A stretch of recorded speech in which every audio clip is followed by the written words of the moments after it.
Welcome to the Uncontested podcast, talking Oklahoma City Thunder basketball and the wider NBA. Sam Presti said, lower the hatch, load up the cannon, and get the tank out rolling. Catch new episodes after each Thunder game and every Sunday night. This is a house of learning doctors. Follow the Uncontested on Twitter, Facebook, Instagram, and YouTube to catch new content as it drops. I mean, a cat and a dog connected together? This is Lou Dort. You're listening to the Uncontested. What is up? Welcome to the Uncontested podcast. We are part of the Blue Wire Podcast Network, coming to you live tonight, August 29th, Sunday, 9 p.m. Central Time, on Twitter, Facebook, and of course on YouTube. I am your host for the evening, Jacob Niffen. We've got Justin Peabody with me tonight. Hello, everybody. We've also got Taylor Peterson along. Just trying to figure out how to get these live streams connected to our TikTok next. Hey, there you go. I don't know how TikTok works. Might be longer than 60 seconds. Yeah, doesn't quite. Is TikTok limited to 60 seconds? It's like short clips. Oh, okay. See, I don't even know that. I just know people from time to time send me some TikTok videos. There you go. Well, gentlemen, we like we said last week, we are in the dog days. Woof. There is not much going on in the NBA world right now, but I figure we'll talk some Thunder stuff. Before we get there, though, we're going to flip the show this week. We're going to do Around the Association to start the week off. You guys ready? No. Let's do it. I don't even know where you're sitting at.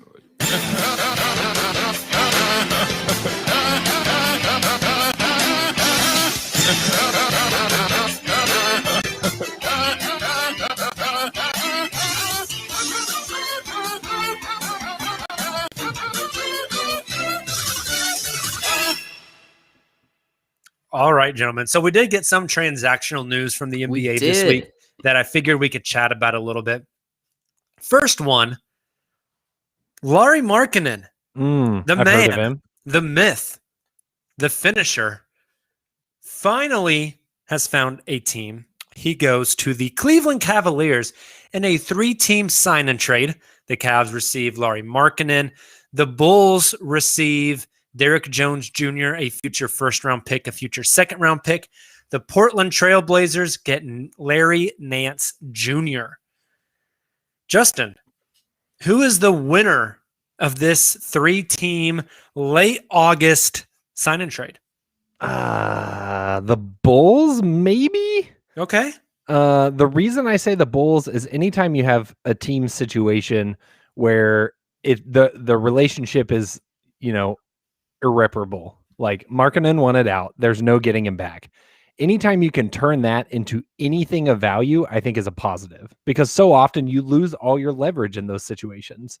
So while it wasn't like an earth-shattering return for Markkanen, I think being able to get some decent future picks out of the deal, Derrick Jones Jr., whatever, but they got some future picks that can maybe help them down the road, and they got Markkanen out of the locker room, who clearly didn't want to be there. I think that's an okay turn for the Bulls. Yeah, for sure. And those picks, I think, even more important when you look at the Bulls sent out future draft capital to get Lonzo Ball.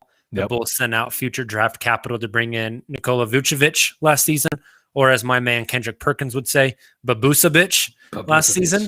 So refilling up that cupboard a little bit that is now bare because they've dealt away so many future assets, to replenish that a little bit and get a guy like Derrick Jones Jr., who maybe fits the roster a little bit better now. I think the Bulls are a good answer there. Taylor, do you have any disagreements?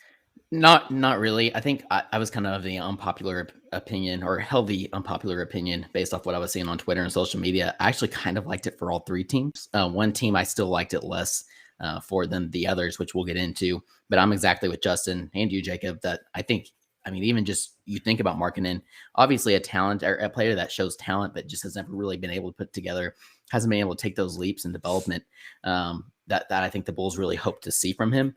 And then, like Justin said, him essentially requesting out, being a restricted free agent, all of that combined for them to get any sort of draft asset for him in return, I think was a fantastic value for The Bulls, not only did they do that and get a decent first for him, right? But they also were able to bring in Derrick Jones Jr., which I do really like for that team. I think that's a forward kind of wing that they can bring in and can provide some really solid bench minutes for him on both ends of the floor, and kind of fits what Billy Donovan is trying to build there. So all that being said, I did really like it for the Bulls, but I guess just kind of to transition us to the next team, I think the reason, Justin, you said it was kind of close, I'm assuming the other team you were probably talking about there was the Portland Trailblazers. Getting Larry Nance Jr. in this deal was a heck of a job from them. Obviously, we've been talking about, and honest and rightfully so, making fun of some of the moves that the Blazers did this offseason, with trying to please Dame or whatnot, the lack of moves that they did. This was the kind of move, I think, I was talking about this on the Friday Green Room, but this is the kind of move I think that Dame was hoping to see, and he was hoping to see like a couple of these kind of moves, but one of them is better than none. And I really like Larry Nance is going to bring on both ends of the floor for Portland. What are your guys' thoughts on having Larry in there, heading to Portland, and them getting involved in this trade in general? Yeah, I think it's. Oh, Justin, you take it. Go for it. I was going to say, I think it's an interesting piece. Like you said, it doesn't feel franchise altering. It doesn't feel like Dame's like, oh yeah, that's the one. Like that's what we needed. But he's a positive asset. I think them having any sort of kind of roster shakeup is going to be beneficial for them at this point. They felt a little bit stagnant, which Thunder fans can probably relate to. There were some years where it felt that way in OKC. So kind of shaking it up a little bit, bringing some new energy into that locker room, I think is going to be good. To your point, Taylor, I don't know if it absolutely like alters the course of their franchise for the future, but it certainly doesn't hurt. Yeah, Larry Nance Jr. to Portland feels like a floor raiser. It doesn't really raise their ceiling much, but it does raise their a lot. It does raise their floor a little bit, right? He's a good defender. He's going to be able to play the 4 for them. He's going to make their defense a little bit better. He's going to be able to like short roll and run some pick and roll with Dame Lillard and allow whenever the double comes on Dame to get the ball out of his hands. But Dame wants to win a title. And while Larry Nance is a good player to have on a team that wants to compete, that's not the splash you make to try to go win a title, right? That's, again, it raises your floor. He's going to help them win regular season games. I don't see him being an X factor in a playoff series, Agreed. right? You're not giving Larry Nance Jr. 12 to 15 shots in a playoff game. So to me, like, is it a good pickup? Yeah, sure, right? But it's nothing to get like overly excited about. It doesn't move the needle for the Portland Trailblazers. It's not going to raise their title odds out in Vegas. Right. And then Taylor, you brought up Portland, so I'll bring up Cleveland. And I'm going to be real honest with you dudes. I don't know what the hell the Cavs are doing. They don't know what they're doing. Yeah. When I said I liked it less or liked it more, I think than others, on social media and just in general, like I obviously understand the log jam at the big position. Yeah, because I hate it. Yeah, like I hate it. I saw Cavs guys on Twitter trying to talk themselves into Laurie playing the 3. I'm just like, dude. See, and that's kind of where like you have Jared Allen. Mobley. You just drafted Mobley. You've got Kevin Love still on this roster. He's not. Now you're paying Laurie Markkinen like $17 million a year. Like 3/4 of your salary cap is tied up.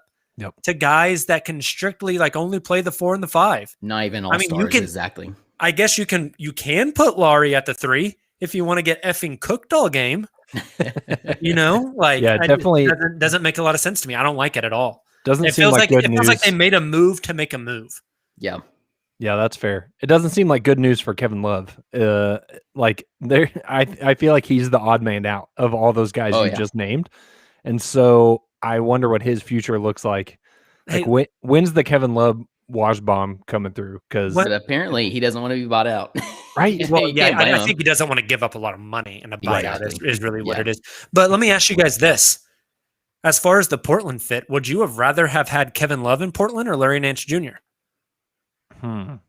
I say Larry Nance.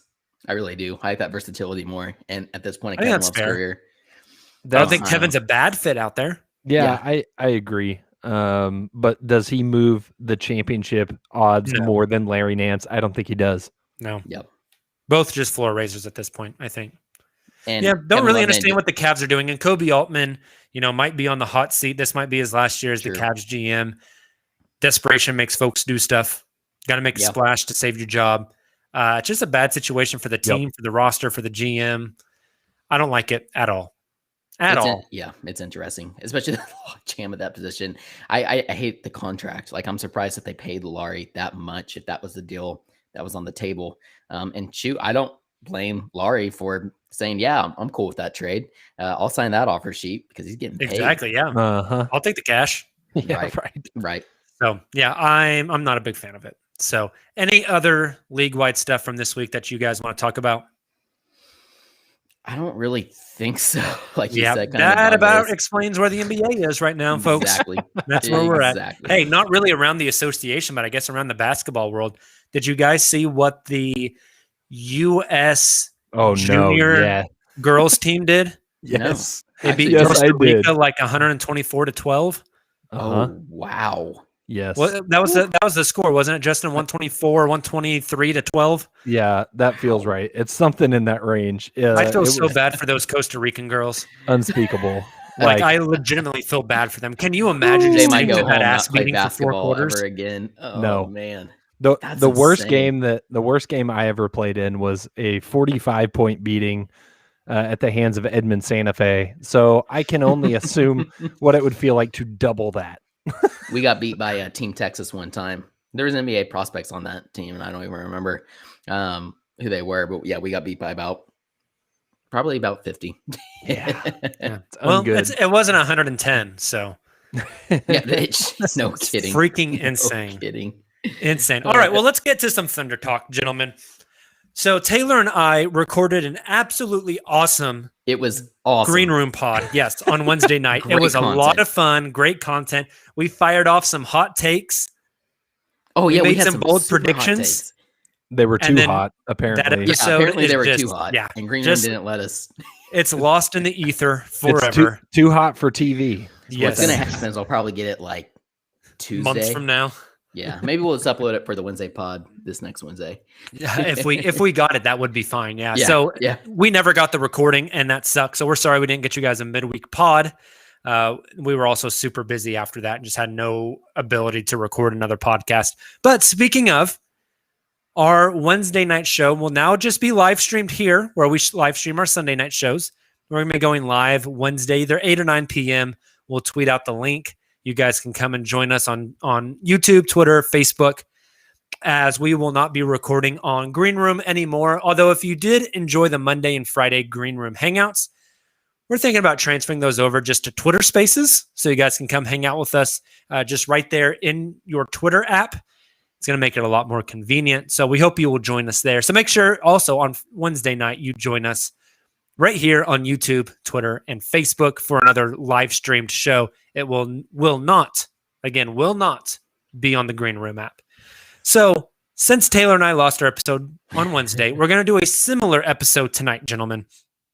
And the question for the night is, who's going to score points for the Oklahoma City Thunder? Somebody's got to do it. So last season, the Thunder averaged 105 points per game. They were, I think, 28th in the league in points per game. And then if you looked at the number one team was the Milwaukee Bucks at 120 points per game. Middle of the pack, 14, 15, 16th in the league, scored about 113 points a game. So for our show tonight, we're going to assume the Thunder are going to score 110 to 113 a game next season. Okay, that's going to be our barometer. We're going to go through a list of Thunder players here. Not all of the Thunder players, but quite a bit of them. I'm going to tell one of you, or I guess I'm going to tell both of you, what that player scored last season. Dude, my brain is so fried. Last season, what their points per game was last season. Yes, it's the back to school brain for sure. What that player's points per game was last season. We'll talk about their shooting percentages, their field goal attempts, free throw attempts, all of that. And then ultimately, you two have to decide, is that player going to score over last season's point per game or under? So we can debate, will they shoot more free throws? Will they shoot more threes? Will they be more efficient? Will they take more shots overall? Are they going to lose minutes, etc., and then decide where their points are going to be? Got it? That sounds good. Hey, Jacob, though, like on some of these where I remember some of these, like, for example, the first one you have on your list, I thought the career high you threw out there was pretty fun because, for example, this first player scored it this past season. So I might ask you to look that back up again because that was really fun back and forth. Definitely. So Taylor and I have alluded to it a few times, but our Wednesday show was which of these players are going to score or going to break their career high in points in a single game. And we debated all the Thunder players. We looked at their highest points in a game ever and decided, are they going to break that next season? And it was a freaking blast. Yeah. It's a lost to the ether, though. Maybe one day we'll find it out there again. in the cloud. Yep. All right, Justin, you're first up. And the player you get is Kenrich Williams. So to give you a breakdown of Kenny Hustle's numbers last season, he played in 66 games, started 13 of them, and he scored 8 points per game. He shot 6.2 field goal attempts a game, only 1.8 threes, shot 53% from the floor, 44% from the three-point line, and he shot a whopping 57% from the free throw line, only one free throw attempt a game. So Kenrich, 6 shots a game, 1 free throw a game, averaged 8 points. Justin, I want you to walk us through. Is Kenrich going to score more than 8 points next season, 8.0 or less? The first thing that jumps off out of those stats is the discrepancy between the 3-point percentage and the free throw percentage. Like, how often do you see that? He was 50, 40, 50 last season. That's unbelievable. Yeah, it's wild. Kenny Hustle, 8 points a game. Honestly, that feels about right. It's a good over-under. Yeah, without going too deep into, what some of the other players scored, like it feels kind of, if you break the Thunder roster into tiers, that feels about right for the tier where I would place him. He's not going to be a consistent double-digit guy a game, but he's also not going to be, let's say, Charlie Brown Jr. with 4.4 points a game. That feels too low. So somewhere somewhat in the middle feels kind of right for Kenny Hustle. If I have to pick over or under, I'm going to say over, like 8.1. Okay. But I think that feels about right for Kenny Hustle. So you're going over by 0.1 points per game. I love it. Do you think his shot attempts stay the same, Justin? So stat-wise, kind of looking at what he did last year, like you said, 6.2 attempts per game. If anything, I think that might go down. I think that's fair. You got to remember that he played a lot whenever the good players were gone. Exactly. And I feel like with the Thunder are going to want to do some more exploration with how many young guys they're adding to this team, and especially when one of those young guys is Trey Mann, who I expect to take a lot of shots. Mm-hmm. I feel like that number is probably not going up. Yeah. So that's kind of exactly what Jacob and I were talking about when it came to Kenrich on Wednesday on Green Room. We were talking about his role with the team. And like Jacob, I don't even remember now. This is one of the guys I was kind of alluding to when I mentioned this earlier. But can you look up maybe what his season high was in points, and also his I remember his 3-point attempts season high being ridiculous. Also, like, just the kind of player that he is. We kind of talk about him being more of a glue guy, a high effort guy that I think will play really well, or will fit really well with this kind of offense and system that Daigneault's putting in place, as we saw this past season, right? Like, I think we talked about this, but there was offers for Kenny, apparently for Kenrich Williams at the deadline. The Thunder decided to keep him because they like him. However, if we're talking about guys like Josh Giddey coming in and putting up shots and trying to develop him, we want Poku to be scoring the ball more and averaging more points and shot attempts. You mentioned Trey Mann, Justin. That's a great example. You're bringing in more and more scorers or players that we think are going to be scoring the ball, which means players like Kenrich Williams are just going to have much less of an opportunity, even when they are in the game. I mean, from a minute standpoint, yes, even when they are in the game, just a shot attempt, it just is not quite going to be there. It's not going to be the role as of Kenrich like it was the latter part of this past season. So I'm with you both completely. I think it's going to be an under and a lot of stats for Kenrich. Yeah, Kenny's highest scoring game ever in his 3-year career in the league. Came last season with the Thunder. He scored 24 points in a game. And in that game, I don't have his field goal attempts up, but the most 2-point attempts he ever took in a game was 11 last season. And the most 3-point attempts he took in a game last season was 5. Oh, only 5. Okay, never mind. I was wrong there. But still, I don't see him doing that very often again. Yep. So we got we got over for Kenny Hustle at 8.1 points per game. Taylor, the next one is yours. You get Isaiah Roby. Isaiah Roby played in 61 games last year, started in 34 of those games. He scored 8.7 points per game, took 7 field goal attempts, 1.8 3-point attempts, and 2 free throw attempts a game. His free throw percentage was 74%. His 3-point percentage was 29.5%, and his field goal percentage was 48%. So 8.7 points a game for Roby on a total of 7 shots and 2 free throw attempts per game. Taylor, talk us through it and tell us, you going over or under on that 8.7, and what is your number? So this is another really tough one because, again, like to the point I made with Kenrich, there's more players coming in this season and even existing players on this roster that we expect to have more shot attempts and more and to be scoring the ball more in general. However, like we've talked about, like this roster really lacks a true center outside of Favors, who I don't expect to be getting a ton of minutes, even while he's on the team. And because of that, Roby kind of fills that void of a quote unquote big, positionless big or whatever you want to call it, that I think that the Thunder will be playing. So I think the opportunity is going to be there for him. And this honestly feels like another really good over under, like 8.5 for Roby. I think I'm going to take the under just because I think there's going to be other players that the Thunder coaching staff and organization is going to be prioritizing over Roby, and the scoring opportunity might just not be there for him. But again, I'm kind of torn on that just because by default, I think Roby is going to get a decent amount of minutes playing like a, quote unquote 5 or even the forward position. Now I'm looking at like his shot attempts or his field goal attempts for the season, average 7 a game, only averaged 1.8 from 3, which makes sense. But I don't think 7 a game sounds about right, but I don't even know if he's going to get that with this team. And maybe I'm a little pessimistic or being a little pessimistic, but with all that being said, I'm going to under on Roby just because I think the opportunity is just not going to be there for a player like him this season. Very good. So what number are you giving him? He was at, what did we say, 8.7? 8.7. How many is he going to score?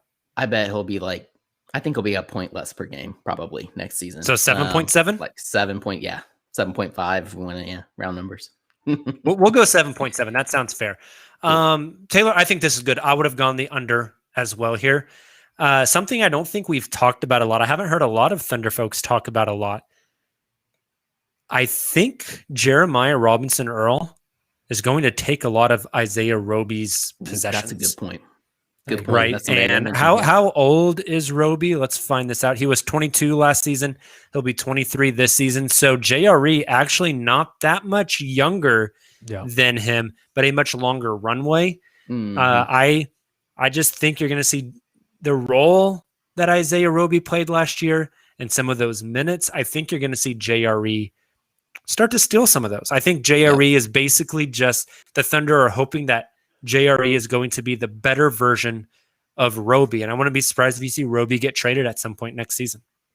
I like that. Yep. Is that crazy? No, Justin? Not at all. No, I don't think it's crazy. I think that goes back to the theme of roster exploration. I could see beginning of the season, Roby getting a lot of burn, and they're going to see what they have. And if that doesn't show like a lot of potential or a big jump from last year, if it's just kind of more of the same, I could see him getting moved. And then second half of the season, a lot of those minutes going to JRE or, depending on whatever they get back in a trade for Roby, if there's some other prospect there. But I wouldn't be surprised to see him get some burn to start the season, just again, to see like what's changed since last year. I think that is spot on. That is very fair. Roby will be 24 in early February.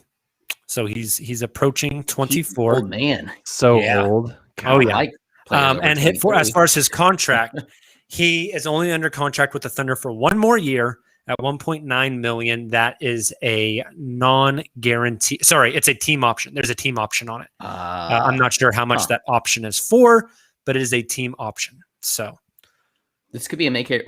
We kind of talked about it. I don't know if we should maybe. We'll get into Baisley. This could be a similar situation for Roby as well. Kind of a make it break it year. Well, Taylor, we talked a lot about Baisley and a make it or break it year on Wednesday, and again, the internet took that away from us. Justin, you are up, my man, and you get the sauce god himself, Ty Jerome. Player. This is Jacob's favorite player. Dude, I am all aboard for his birthday. Hey, please. Ty Jerome played in 33 games last season, only started one of them, surprisingly enough. Averaged 10.7 points per game. He took 8.7 field goal attempts. He shot 44.6%. He took 5 threes and shot 42.3% on those.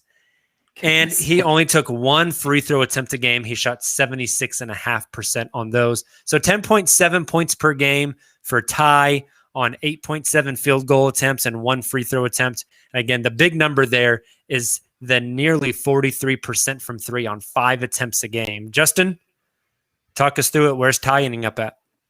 I could see him going over slightly. I think that the 8.7 field goal attempts per game could go up slightly. You think so? Slightly. I do. I think losing, some of the players that aren't coming back, like Svi, for example, who was taking 9.4 attempts a game. I think that opens up things a little bit. Svi and Ty played a lot together. I think that, obviously Ty's not going to be out there with 4 people now. There's going to be someone else out there, but I could see it going up slightly to like 9. Not a big jump, but probably enough to push that average. If he carries his averages to like a low 11, something like that. Just a slight increase in production. Okay. I don't think he's going to be coming out, shooting 12 times a game or 15 times a game or something like that. But I do think that, he, like you said, he only played in 33 games last year. I think that number is likely to go up as well. I think so. Getting him some more access to the floor, getting a little more comfortable, getting a little more in a rhythm. Although the Thunder guard room is very crowded, I think Ty Jerome has a place in it, and I think that he'll have the opportunity to go out and prove it.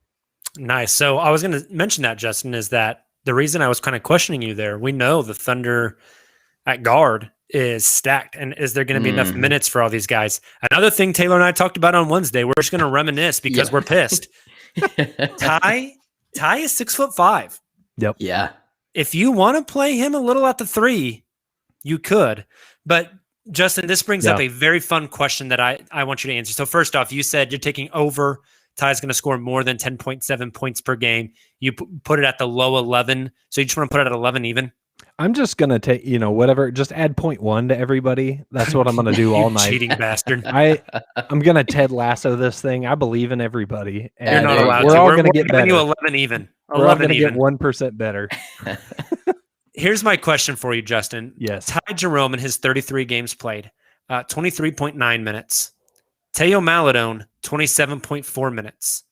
Does that gap close next season, or does Ty Jerome overtake Teo, or does it grow the other way? Like instead of closing, the gap widens where Teo plays even more minutes per game than Ty next season.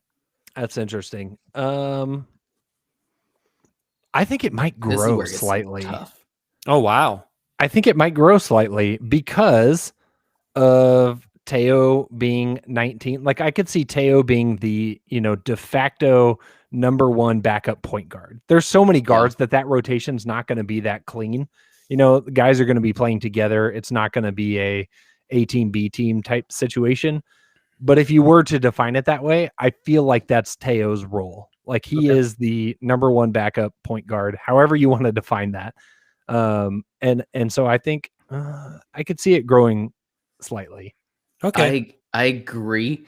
I just wonder, I think Ty Jerome and Teo's roles are going to be different, where I see him him being battling for minutes with somebody like a Trey Man. I think that's kind of the off-ball scoring role for that second unit. Like Jacob said, there's going to be times, and plenty of times, I think, where we see all three of them on the floor together, probably just because in the, for player development reasons. Yep. But I think just because of that, and I think I'm probably contradicting what I said on Wednesday, I probably am going under on the points per game for Ty Jerome. But here's the thing, and this is kind of fun. This is something that Jacob and I talked about. 23 points is his career high. That came on April 8th this past season against the Cleveland Cavaliers.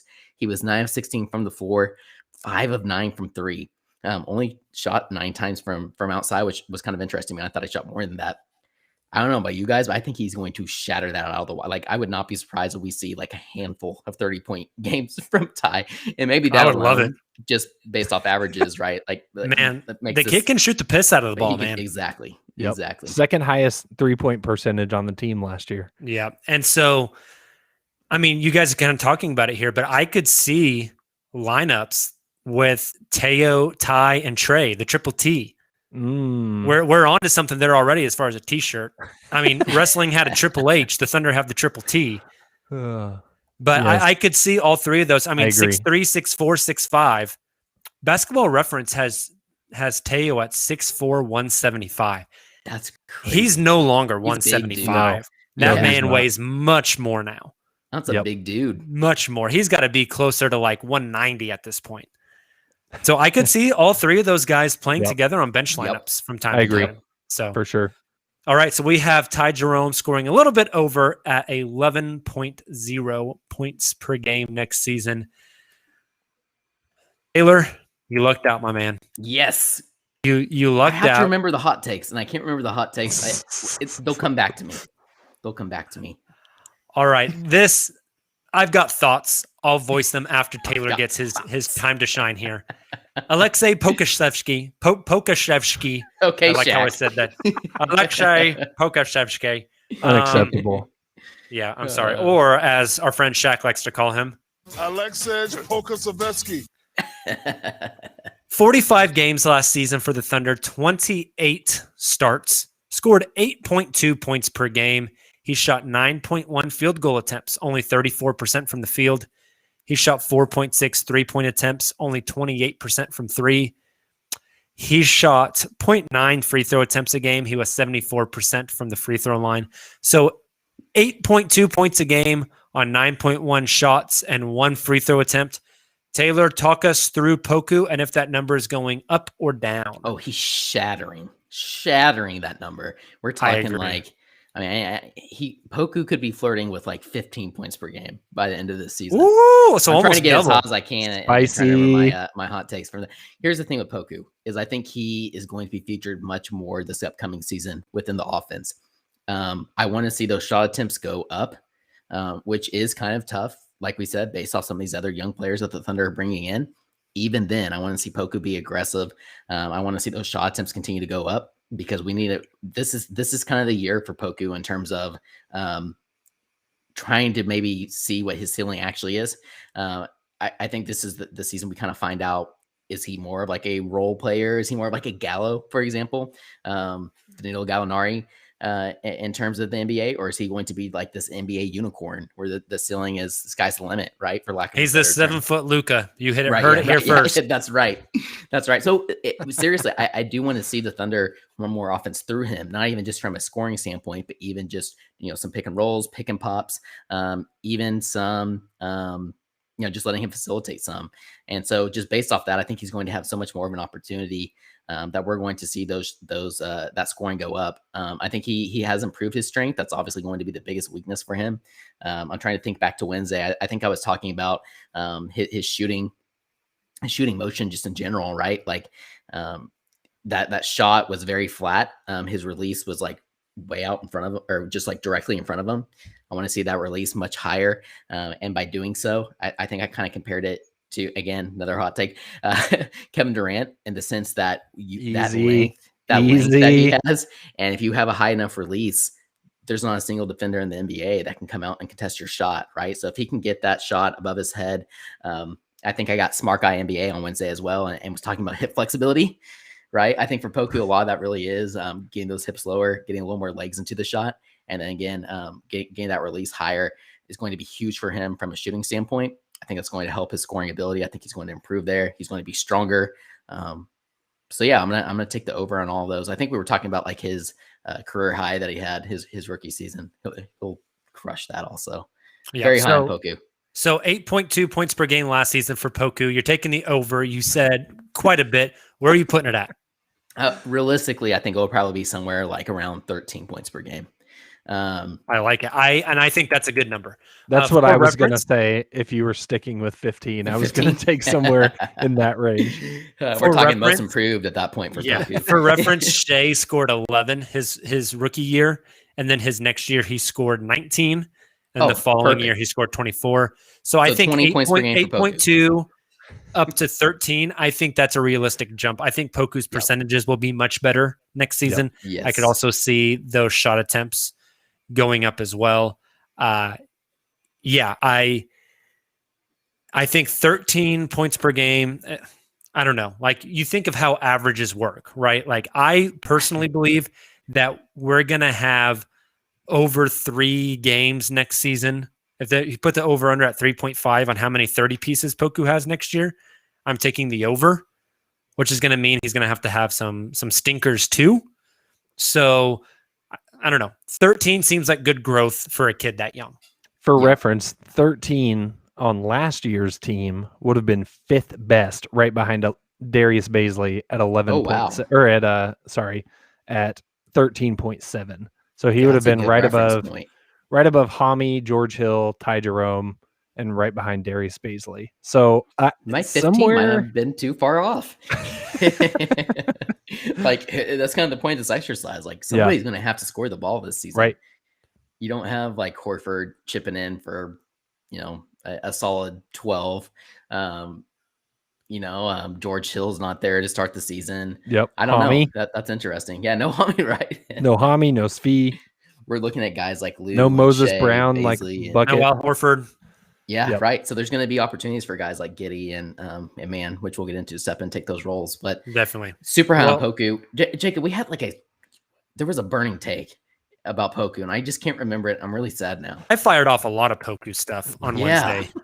I said that he was going to blow out his previous career high in points in a single game. I talked about how I can't remember that. I'm just very, very, very high on Poku. I think he's going to be really good next season. And I think he's going to show that he has the ability to be something very special. Ooh, we talked about triple doubles with Poku. I think the over under on that 3.5. I'm taking the over on that as well. He's just gonna do a lot. Now we're talking. Honestly, he's gonna do a lot. All right, guys. Well, we are 4 players in here. We've done Williams, Kenrich Williams, Isaiah Roby, Ty Jerome, Alexei Pokushevsky. And so far, based off my very shoddy math, that's 20.7, 31.7, 39.8 points between these 4 guys. Okay. So we're on a good pace here. Okay. Justin, we're back to you. You get a guy that you've watched play live basketball relatively recently. Yes. And Teo Maladone. Teo Maladone last season, 10.1 points per game. He played 65 games, started 49 of them. It's a lot. That is a lot.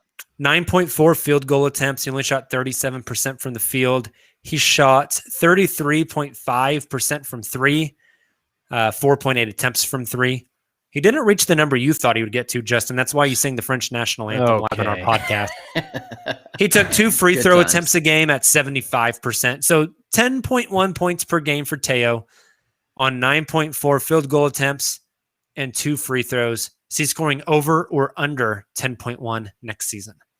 For those not viewing the live stream, I am wearing my Paris Saint-Germain jersey. I saw that. You like that? Messi. Yeah, that's a little more for Messi than it is Teo. But Teo, my sweet boy, I think he is going to up his percentages this season. I don't know if his attempts are going to go way up.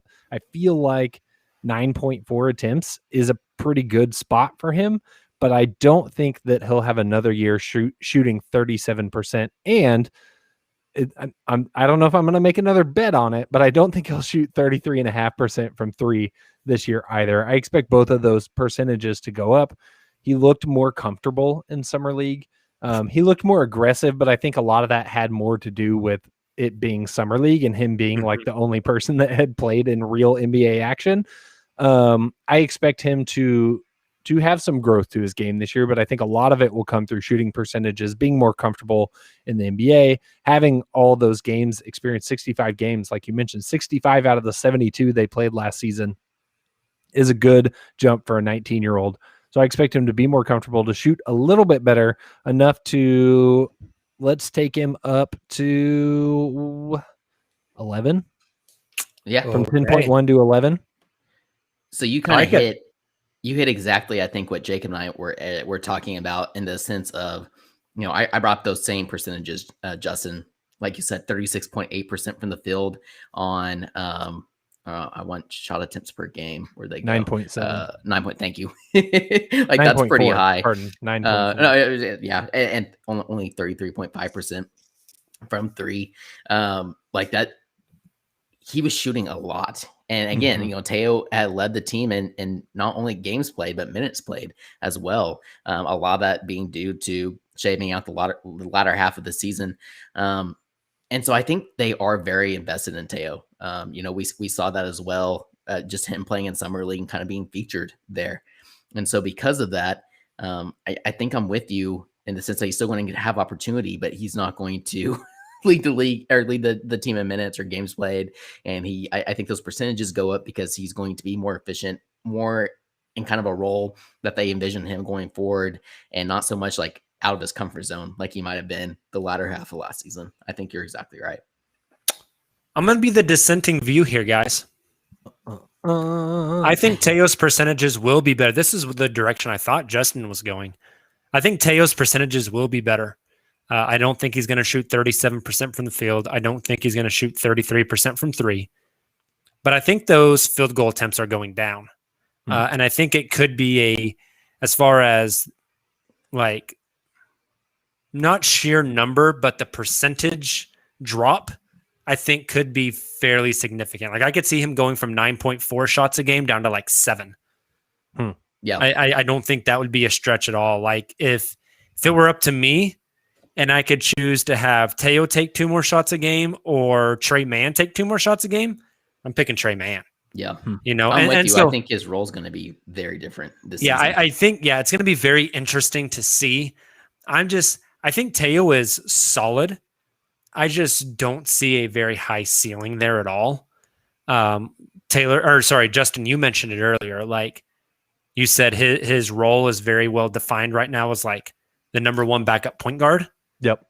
I think that's like his NBA ceiling is like number 1 backup point guard. I agree. He's got a very game manager type style to his play, and that can change. Taking into account his age and his experience and everything, that could change. But I'm with you, Jacob. As of now, kind of seems to be the path that he's on. He doesn't take risks.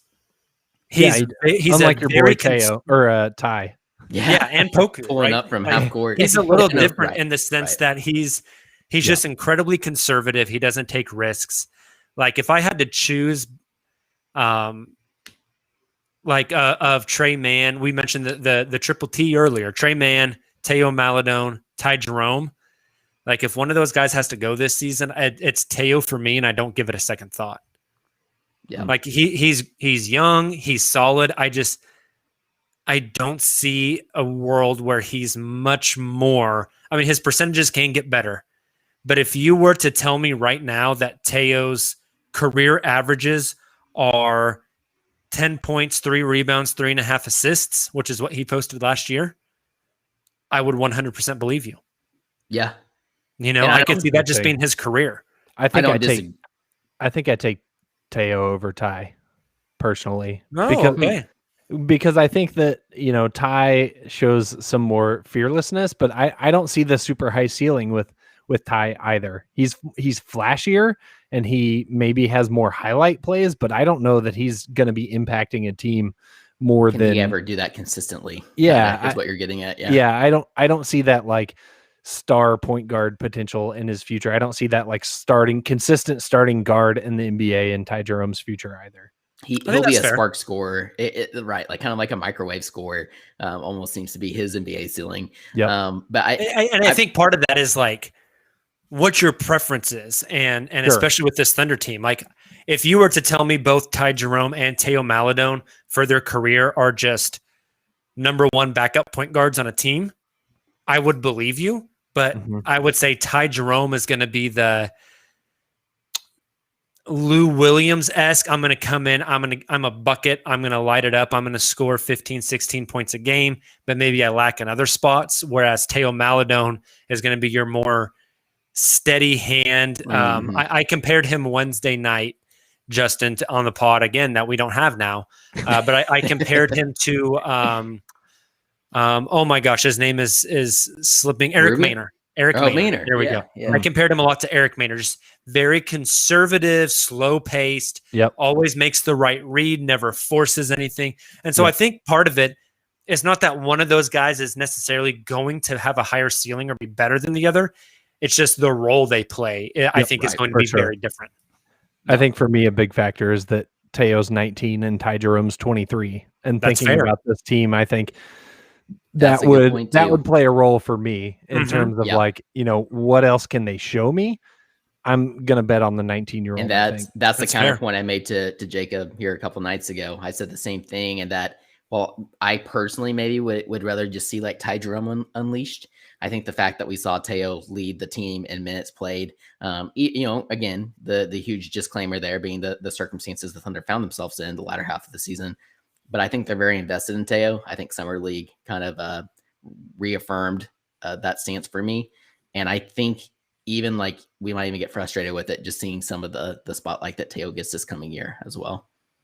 Yeah, no, I think it's all fair. I think all of that is really fair. And part of it, I'm just biased. I agree with you though. Yeah, right. Yeah. I'm very biased. I love Ty.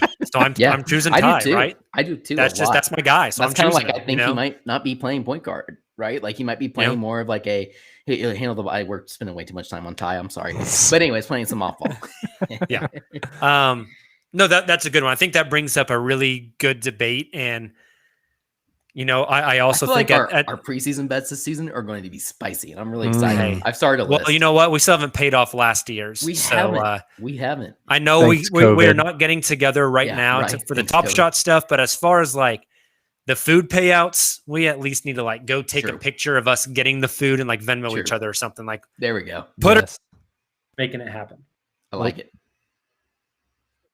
Yeah. Oh yeah. Your audio went cut out to for a sec. That was weird. You're good. Yeah. We're back.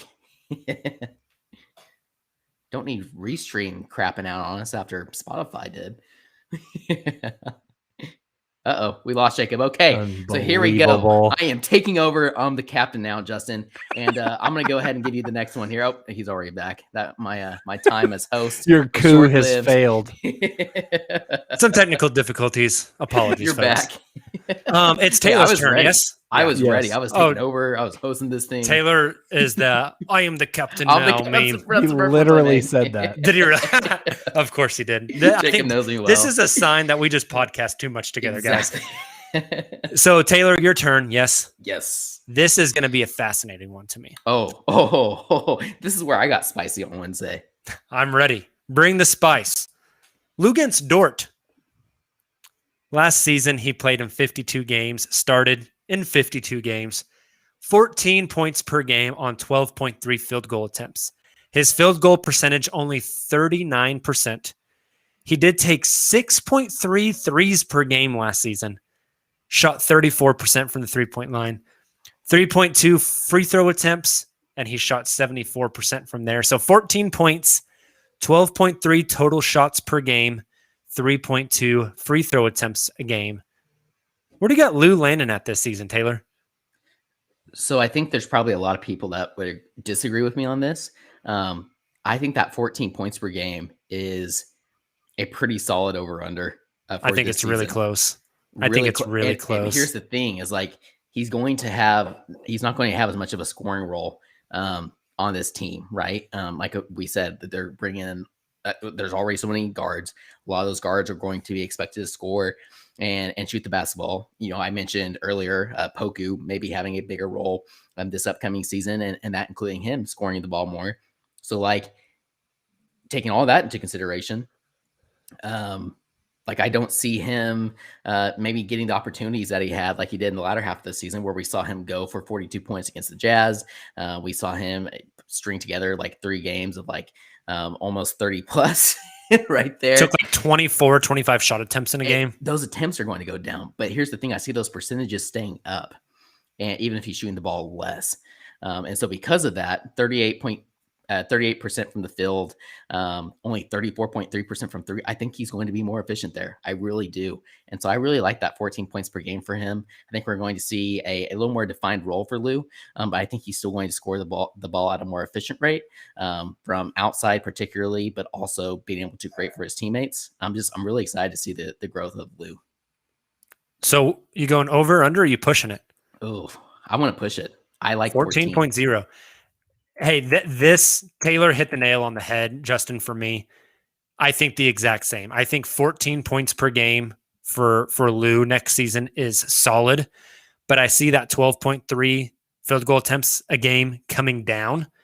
I see especially that field goal percentage rising, the 3-point percentage maybe coming up a little bit, but I think the equalizer here is the free throw attempts. Agreed. Wholeheartedly. I think Lou's going to get downhill. He's going to get to the basket. We talked a lot last season about how Lou did not finish at the rim well at all. Mm-hmm. I think he will finish better at the rim, and I think he will absorb contact with that linebacker body. And I could see that free throw attempts from 3.2 going up to like 5 a game, and him making up points from lost field goal attempts at the free throw line. I think that's I could realistically see that happening. Yep, I agree. I think that's a good call. I think that's we talked about it. Was it last week where we gave out homework? That's one of the things that he can go work on, and I think he'll be able to make an improvement. It's one of those situations where it's probably not going to go down, and if it does, you're probably pretty concerned. But I think you guys are spot on. Yeah, it's good stuff. Now, I will say, if Lou shoots better from the field, let's say he gets that 38.7 up to like 42 or 43%. Even if that 3-point percentage just climbs from 34.3 to like 35.3, but he scores like 16 or 17 points a game and makes another jump in points per game, like I think we need to have a really long conversation about Lou Dort at that point. Like right now, I think he is a solid NBA player. Mm-hmm. I think he's proven that for a lot of teams, he would be an NBA starter or a high-level bench player, even on a really, really good playoff team. But if he comes back next season and on the year, he is more efficient, still the same defender, passes a little better, and averages 17 points a game, yep, we need to have a long talk about how that guy's about to make $22-23 million a season. Exactly. He showed flashes. He had that really hot streak of shooting and scoring last season. So we know he's capable of it.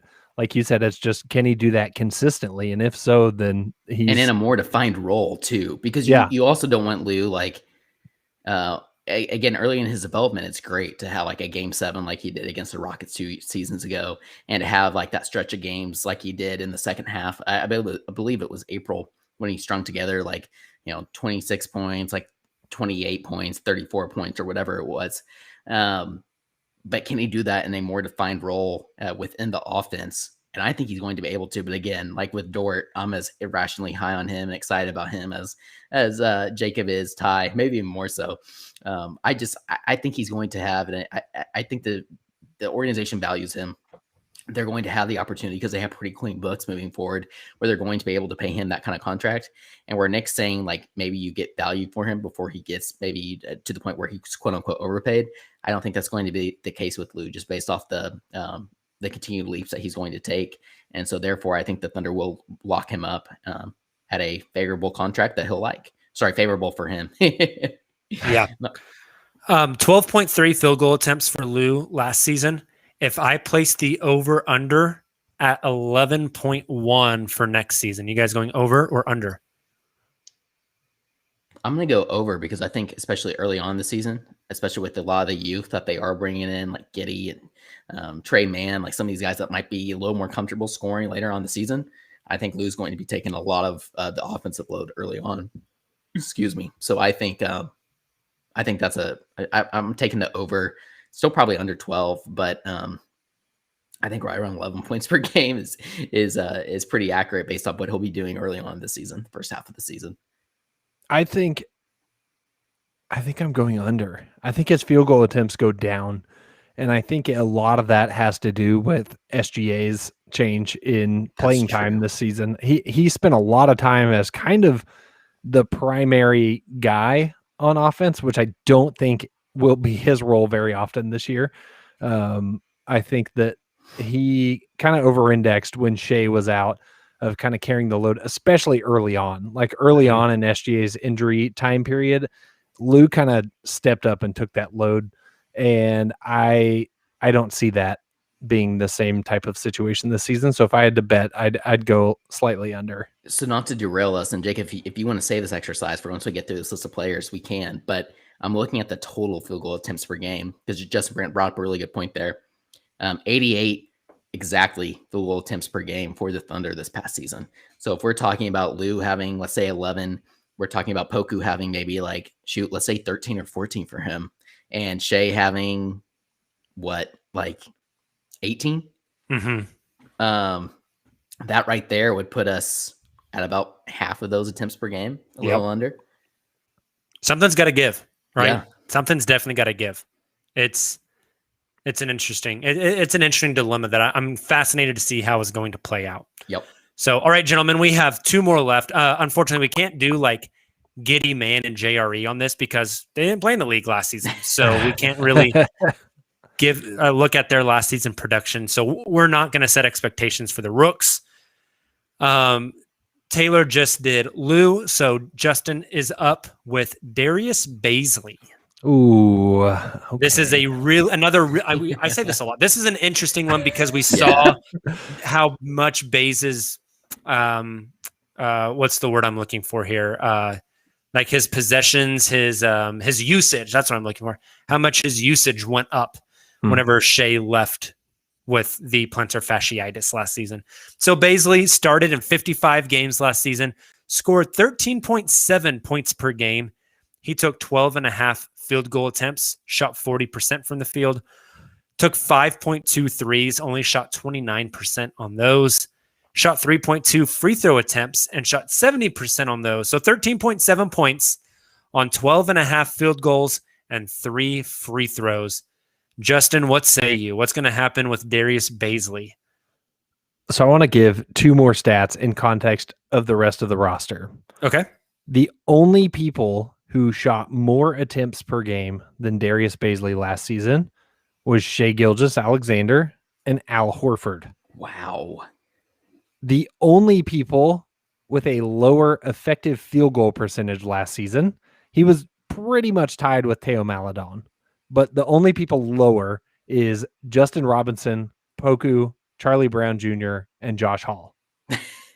So my man is shooting almost the most on the team and shooting almost the worst on the team. Mm-hmm. And that matches the eye test. That is kind of the summation of Darius Bazley's season last year. It felt like he was forcing it all year. And I think that this is going to be an important year for Bazley to put some stuff together. You can't keep shooting that much if you're going to keep shooting that poorly. And I think that's going to come to a head at some point this season. Either he's going to figure it out and find his stroke. The 70% from the line is fine. It makes you hope that the 29% from three can go up. It makes you hope that the shot is there. He just needs to find it. We saw it in the bubble showed us some flashes from Bazley that made you think maybe he's going to be able to contribute this season. And this season, it just never came to fruition. So we're going to need to see something out of Baze this year. If I'm putting money on it, I don't have confidence in it. I'm going under all around for Baze. But I hope he can turn it around because he has all the potential in the world. He just kind of needs to figure it out. And maybe this is the season. This is going to be the most normal season he's ever had in the NBA. Maybe that's what he needs to put it together. Maybe not, not having vets coming in and out, not having a bubble, not having a pandemic, not having a shortened season, not having all of those things. Well, I think there's still going to be a pandemic. College basketball. Well, yeah, true. Slightly, but different though, right? Yes. There'll be not fans in the stands. Exactly. Not playing in empty arenas, probably not getting your nose poked as often. Things like that. It's going to be different. We're not going to get into the is Darius Baisley vaccinated or not argument on this episode. I think we saw him in one of those pictures that the Thunder posted. maybe he plays better on ivermectin. I don't know. Oh, stop. Stop. That considered a PED? That's awesome. Hey, he's vaxxed and dewormed. We're good to go. It's going to start calling Darius Baisley the horse. Gross. I don't like that. Yeah, neither do I. Sounds like you're making a penis reference. Oh. Anyway, I'm going under on Baisley. So where are you putting the points at? He's at 13.7. Okay. What are you going with? I'm going to go closer to 10. Oh, that's hot. Hold on. Pause. I'm sweating. You tell me that motherfucker ain't hot, you lying, motherfucker. And the reason is it goes back to field goal attempts. I don't think he's shooting 12 and a half times per game. And when you look at the other guys that were shooting, it's not going to be good. Yeah. The other guys that were shooting or that were scoring around 10, they're shooting like 9.5 attempts per game. That feels like a much better range for Bays. Even if he's shooting 10 or 11 a game and keeping on those bad percentages, that's going to put him at about 10. So that's my rationale. Fair. So you said closer to 10. You want to put it like 11? You want to put it at 10 and a half? 10.6. Oh, I like the specificity of that. Very nice. Very nice. Gentlemen, do you mind if I take the last one? Yeah, you get it. You get the fun one because you've been hosting. You get this one. The final guy on our list is one Shai Gilgeous-Alexander. Played 35 games. 46 points per game. Take it or leave it. He played 35 games last season, scored 23.7 points per game on 16 field goal attempts. Insanely efficient, 51% from the field, 42% from 3 on 5 attempts a game, 80% from the free throw line. My man was 50, 42, 81 last season. Ooh. Shot 6.5 free throw attempts a game. This is an interesting one. Realistically, I can see the 16.1 field goal attempts per game going up. When you look at the rest of the team, Al Horford last season shot 13 shots per game. We've already talked about how Lou Dort and Darius Baisley's numbers probably going down. Hami shot 9 times a game last season. He's gone. George Hill shot nearly 9 times a game last season. He's gone. Zvi Mihailuk shot 9.5 times a game last season. He's gone. Tony Bradley shot 5.5 times. Moses Brown shot 6 times. See, I like this because that's where some of these we were talking about, like what gives. Like what gives is those players are no longer on. Yeah, a lot of those high usage guys are gone. Those to the Giddies and the Trey Mans and those kind of players are coming on. Exactly. We talked about Lou probably being more efficient. We talked about how Baisley needs to be a little more efficient. I want to temper expectations a little bit on August 29th. It's really, really, really freaking hard in the NBA to shoot 51% from the field, 42% from 3. Especially when most of your threes are self-created off the dribble. Right. Shai might not be as efficient next season as he was this season. Actually, I would bet money that he's going to see a dip in efficiency. Mm-hmm. It's just going to happen. He's got younger players, less vets. He's going to have to do more self-creation. He's going to play more games. It's just going to be more challenging for him, right? But we also know that Shai led the league in drives per game last year. He's been working on his body all summer. I think you are going to see that 6.5 free throw attempts a game go up. I think you could see it at 8.5, which would be massive. And so even though I believe his efficiency will drop, even if it's slightly, I think it will drop. I think you're going to see the field goal attempts go up. 1.5, 2 field goal attempts a game.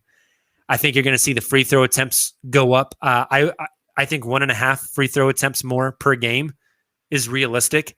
And because of that, I can see his points per game going from like 23.7 up to like 25. Is that crazy? No, No, I think that's fair. Because that's kind of what we're hoping for too. I think the thing I keep coming back to is like, I do think Shea is that kind of player. I think we are going to see exactly what you just mentioned, Jacob. And we talked about this again on Wednesday, but if Shea is going to make that kind of jump and is going to be as great of a player as we expect him to be this coming season, if Poku makes the kind of leaps that we think, if Bays and Dort are playing a more of an efficient role within a system and not so much just like let them loose kind of thing, but are playing really well, and you bring in like a Josh Giddey with those starters, and obviously Trey Mann coming off the bench, and you're continuing to develop Ty Jerome. Like, how good is this team next season? Are they? We're not talking like maybe we are, but play-in kind of team. But like, if they are flirting with the play-in, then you're probably not getting nearly as good as a draft pick as you're wanting for this next coming season. So I think it's a lot closer that they're like bottom 5 in the league than play-in. Right. And so then, like, what gives here? Are we just way too high on all these players? I think part of it's that they're going to get cooked defensively, I think. Yeah. Okay. Yeah. With so many young guys. That's fair. And we've talked about it before, but I think they overachieved last season. I think that their record was better than it should have been. And you hope that Lightning doesn't strike twice in that regard, that if they're shooting for a high draft pick, you don't overachieve in that fashion once again. But who knows? Yep.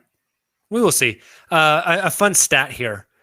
Shea's rookie year, he took 2.4 free throw attempts a game. His first season in OKC, that doubled up to 5.1. Last season, it jumped to 6.5. I don't think a jump from 6.5 to 8 is unrealistic. I don't think I'm not at all. I'm stretching there. Team. Yeah, nope. With this team and with what his role will be, and with his ability to play in pick and roll and play in ISO and break his man down and get to the basket, and his unorthodox herky-jerky type of game, I think is going to lend itself to him getting more contact at the rim. And I think that's what the greats do. Yep. Right? Maybe they're not super efficient, but I mean, look at James Harden. Dude lives at the line, right? Because he's found a way to create contact. I think that's really the next offensively. That's the next evolution of Shea's game. Agreed. And so I could see his points per game climbing there. I agree. For sure. So another stat, Shea was only assisted on 30% of his threes this past season, yet was 41% on pull-up threes. So when he has this team, like this roster of positionless basketball players who can facilitate and help him out, like one thing that I want to see him and prove probably isn't the right term here, just he's going to have more opportunity to do it this season, is the pull-up three. Or sorry, not the catch and shoot three. The opposite. I want to see his catch and shoot three percentage be a little more efficient there, because he's going to have playmakers like Giddey and Poku doing a little more playmaking to set him up more. I think that's going to help him there as well pretty tremendously. And also from a playmaking standpoint himself, like how does he utilize this new young talent, these other young playmakers around him? I'm curious if he just takes on a pure scoring role for this team, or if he's able to facilitate and include some of these other players. It's going to be fun. I cannot wait to kind of start to see what this team looks like in preseason. Gentlemen, this was a blast. I think it was very insightful. I want to let you know, we went through 8 players tonight. Recap them: Kenrich Williams, Isaiah Roby, Ty Jerome, Alexei Pokashevsky, Teo Maladone, Lou Dort, Darius Baisley, Shea Gilgeous-Alexander. Of those 8 off our points per game for them next season, they total at 100.4, which means between Derek Favors, Mike Muscala, Josh Giddey, Trey Mann, Jeremiah Robinson Earl, and others, if we're shooting for the Thunder being at middle of the pack compared to last year, that leaves 13 points left for all those guys. So, LOL. Yeah, I think another thing that this exercise has shown us maybe is some of these guys and their numbers that we put down, they're not going to get there. Correct. They're not going to get correct. there. You know, and so it's going to be fascinating to see where the breaking Share point the is. wealth. Yeah. It's gonna be really fascinating to see where that breaking point is. I have a few thoughts on where it could end up. Like looking at Ty Jerome and Teo Maladone combining for 22 points per game on average. We can Just put it don't that see way. that happening, right? Yeah. Isaiah Roby and Kenrich Williams combining for 15 points a game. I don't know if that's going to happen. So we'll see. Darius Paisley getting 10, probably not. Yes. So there's going to be some give and take there. I mean, someone's got to make way for Josh Giddey's 20 piece a game, right? So Mhm. we'll, Indeed. Yes. well, we got to see where that comes in at. So, well, this was a fun one, guys. We are closing in less than a month away from training camp opening. It'll be here soon. Cannot wait. And hey, we also have football this week. Mm. So Finally. the summer drought is over, at least as far as quality sports are concerned. If you enjoy baseball, no offense, I just not my cup of tea. I'm with you. So anything else from you guys before we jump out of here? Yeah, I'm just 9. gonna say, the football picking up. I'm super excited for that. I have both my fancy football drafts this week, so Mm. There you We're getting go. closer and closer. Exciting. I think it's like Exciting. 50 days until the NBA regular season. Crazy. Less than that at this point, I think. Getting We're close. coming up quick. Awesome. Well, hey, thank you guys so much for joining the Uncontested tonight. If you watched the live stream, thanks so much. We enjoyed having you along, seeing you engage in the chat.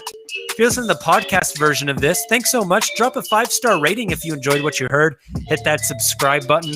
Again, we'll have podcasts dropping every Sunday and Wednesday nights. You can catch the pods live on YouTube, Twitter, and Facebook. Just follow the Uncontested at any of those places. We will not be doing the Spotify Green Room moving forward. However, make sure to check Twitter, as we will be doing Twitter Spaces from the Uncontested account on some Mondays and Fridays, just to hang out leading up to the start of the season, preseason, training camp, all that good stuff. Have a great start to your week. Please stay safe, stay healthy. We will talk to you guys again right here Wednesday night, so make sure to make plans and come and join us. Until then, and as always, Thunder up!